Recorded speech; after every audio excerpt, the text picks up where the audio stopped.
Há mais de um século, em uma pequena casa em Neves, no estado do Rio de Janeiro, um acontecimento transformou para sempre a espiritualidade brasileira. Era o dia 15 de novembro de 1908, uma data que marcaria o nascimento da Umbanda, uma religião que viria para unir mundos e corações. Naquela época, o Brasil vivia tempos de transição. A escravidão havia sido abolida há apenas 20 anos e a República estava em seus primeiros passos. A sociedade ainda carregava fortes preconceitos, principalmente contra as práticas espirituais de origem africana e indígena. Enquanto isso, as religiões de matriz europeia, como o catolicismo e o espiritismo kardecista, eram vistas como as únicas aceitáveis. Foi nesse cenário de contrastes que um jovem de apenas 17 anos,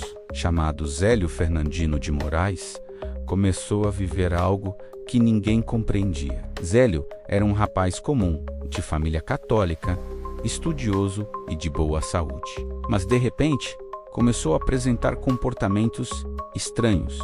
Ficava imóvel por longos períodos. Dizia sentir presenças espirituais e, às vezes, parecia não estar consciente do que acontecia ao redor. Preocupada, sua família o levou a médicos que não souberam explicar. E, sem respostas, decidiram levá-lo a uma sessão espírita, acreditando que talvez algo do mundo invisível estivesse tentando se comunicar. No dia 15 de novembro de 1908, Zélio foi recebido em uma sessão na Federação Espírita de Niterói. Lá, diante de médiuns experientes, ele se comportou de maneira diferente. De repente, uma força tomou seu corpo e uma voz firme, mas serena, falou através dele. Por que repelem a presença dos negros e dos índios, se eles também têm luz? Aquela frase causou espanto. O espírito que se manifestava dizia ser um caboclo e afirmava que viera para dar início a uma nova missão espiritual. Os presentes na sessão ficaram incomodados, porque na visão deles, espíritos elevados não poderiam se apresentar como indígenas ou negros. Mas o espírito manteve a calma e respondeu: se me chamam de caboclo, que assim seja. Chamei-me então de Caboclo das 7 Encruzilhadas, porque não haverá caminhos fechados para mim. Aquela foi a primeira manifestação do Caboclo das 7 Encruzilhadas, o espírito que anunciaria o nascimento da Umbanda. O caboclo então declarou que no dia seguinte ele fundaria um novo culto, onde pretos velhos, caboclos e crianças poderiam trabalhar livremente, sem preconceito, sem hierarquia social e sem distinção de cor ou origem. Disse também que ali todos os espíritos que praticassem o bem teriam espaço, independentemente de sua forma ou nível de evolução. No dia seguinte, 16 de novembro de 1908, na casa da família de Zélio, em Neves, foi realizada a primeira gira de Umbanda. O ambiente era simples: uma mesa branca, flores, velas e fé.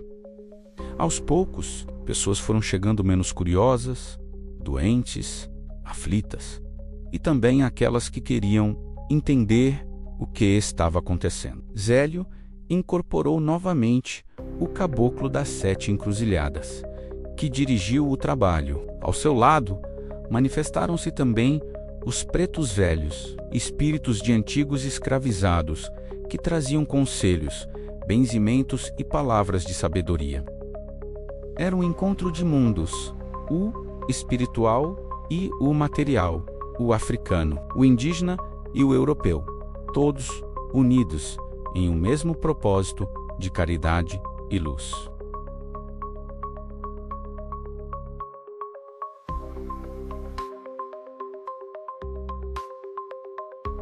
Nos dias que se seguiram, muitas pessoas começaram a procurar Zélio e o caboclo em busca de ajuda. Os que sofriam de doenças, os que precisavam de consolo, os que eram rejeitados pelos templos e pelas igrejas. Todos encontravam amparo naquele lar simples.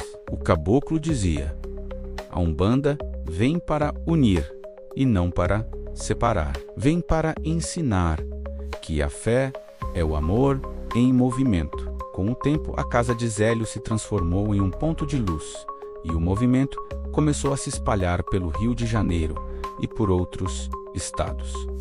Assim, surgiram os primeiros terreiros, cada um adaptando os rituais conforme as tradições locais, mas mantendo o mesmo princípio: caridade, humildade e amor ao próximo. A palavra Umbanda, segundo o próprio caboclo, significava a manifestação do espírito para a prática da caridade. E é exatamente isso que diferencia a Umbanda. Uma religião que não julga, não impõe e não se coloca acima de ninguém. Ela acolhe quem vem com fé e trabalha com as forças da natureza, menos com Oxalá, Iemanjá, Ogum, Xangô, Oxum e tantas outras divindades que representam aspectos divinos da criação. Com o passar dos anos, Zélio continuou servindo como médium do caboclo das 7 encruzilhadas e viu a religião crescer, se multiplicar e se fortalecer. Mesmo enfrentando preconceitos e perseguições, a Umbanda resistiu. E hoje, mais de um século depois, milhões de pessoas em todo o Brasil e no mundo seguem os caminhos abertos por aquela primeira gira. Essa história não é apenas sobre o nascimento de uma religião. É sobre respeito, inclusão e amor ao próximo. É sobre a coragem de um jovem que ouviu a voz do Espírito e não teve medo de ser instrumento de algo maior. É sobre a sabedoria ancestral dos povos que foram silenciados, mas nunca esquecidos. Quando o caboclo das 7 encruzilhadas disse que não haveria caminhos fechados, ele falava de um futuro onde cada um pudesse se reconhecer no outro, independente de cor, crença ou origem. E talvez seja por isso que a Umbanda emociona quem a conhece, porque ela é feita de gente, de alma e de verdade. Hoje, ao lembrar da primeira gira, podemos imaginar aquele pequeno grupo reunido, cercado de luz e fé. A mesa simples, as velas acesas, o perfume do incenso e o som suave dos atabaques. Ali, naquele instante, nascia algo que mudaria o coração de tantas pessoas. E cada vez que um médium acende uma vela, que um preto velho dá seu conselho, que um caboclo canta seu ponto, essa energia se renova menos, como se a primeira gira nunca tivesse terminado. Porque no fundo, a Umbanda continua nascendo todos os dias, em cada gesto de bondade, em cada palavra de amor, em cada coração disposto a servir.